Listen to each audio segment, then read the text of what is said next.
హిందూ నమస్కారం. శ్రీశైల క్షేత్రం అనగానే మనకందరికీ ఏంది ఎంతో పరమ పవిత్రంగా ఎంతో భక్తి శ్రద్ధలతోటి కూర్చుంటాం కదా. మనం అందరం కూడా అక్కడికి వెళ్తాం కదా.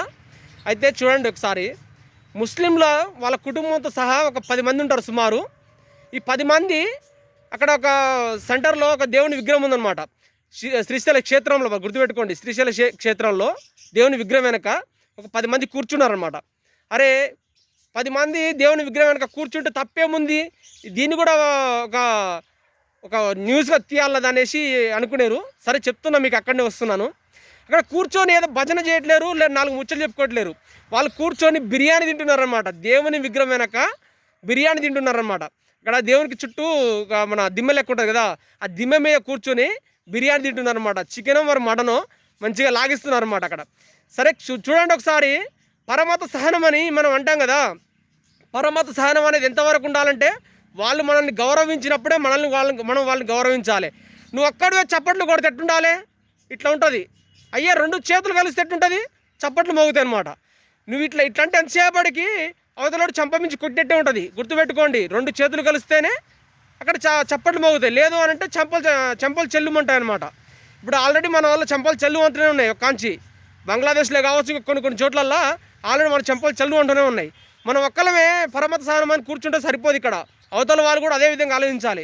కాబట్టి హిందువులారా, మనం ఈ సోకాల్డ్ సెక్యులర్ అనే భావజాలం నుంచి ఇప్పటికైనా మనం బయటకు వస్తామనేసి, ఇటువంటి సంఘటనలు జరుగుతున్నా కానీ కనీసం మనం స్పందించకపోతే మన బతికేందుకు? ఇంకా మనం ఒక్కలమే సహనం అనుకుంటే అవతలలో కూడా శాంతి రావాలి కదా. అప్పుడే మనం పరమత సహనం అవుతుంది. లేదు అని అంటే వాళ్ళు హింసనే కోరుకుంటున్నారు ఎంతసేపటికి. చూడండి, దేవుని విగ్రహం మనం ఎంత భక్తి శ్రద్ధలతో ఉంటాం. అక్కడ నీసు తినకుండా వాడు శివుని కాడికి వెళ్తాం అనమాట. అటువంటిది అక్కడికి బిర్యానీ తింటున్నారనమాట. అక్కడికి వచ్చి ఇది ఒక సోదరుడు వీడియో తీసిండు, దాన్ని అప్లోడ్ చేసిండు అనమాట సోషల్ మీడియాలో. కాబట్టి హిందువులారా, కనీసం ఆ పిల్ల చిన్న నాకు తెలిసి ఒక ఇంటర్మీడియట్ డిగ్రీ ఆ ఏజ్ ఉంటుండొచ్చు. ఆయనకున్న సోయి కూడా మనకు ఉండకపోతే ఇంకెందుకండి ఇక మనం బతికేందుకు? ఇంకా వాడు వచ్చి కొడుతున్నా కూడా మనం చూస్తూ ఊరుకుంటామా? శివుడు ఎంత పవిత్రంగా మనం పూజిస్తాం మనం. అటువంటి శివుని క్షేత్రం దగ్గరకు వచ్చేసి బిర్యానీ తింటున్నారన్నమాట, శివుని దేవుని విగ్రహం వెనక. ఎంత చూడండి ఒకసారి, మనం ఎంత అవమానకరంగా ఉందో. అదే మనం వెళ్ళి అక్కడ మసీదులో ఇటువంటి పనులు చేస్తే వాళ్ళు ఊరుకుంటారా? చెప్పుచ్చుకొని కొడతారు. అదే పని మనం ఎందుకు చేయకూడదు? ఇటువంటి మాటలు మాట్లాడితే వీడు మతం మొదలవుతాడా? చూడండి, హిందూ సమాజమా, మనం ఒక్కలమే శాంతి అని కూర్చుంటే కాదు. అక్కడ శాంతి అనే మనం అనుకుంటా పోతుంటే వాళ్ళు అశాంతి కాలని చూస్తుంటారు అనమాట. మనం శాంతి అనుకుంటే పోతుంటే ఎప్పటికీ, కానీ వాళ్ళు అశాంతిని నేర్పుతున్నారు అక్కడి నుంచి. హిందువులారా, ఇప్పటికైనా మేలుకుంటారు అనేసి నా ఈ చిన్న ప్రయత్నం. మేలుకొని ఇటువంటి సంఘటనల నుంచి తేరుకోకపోతే మీ కర్మే కదా.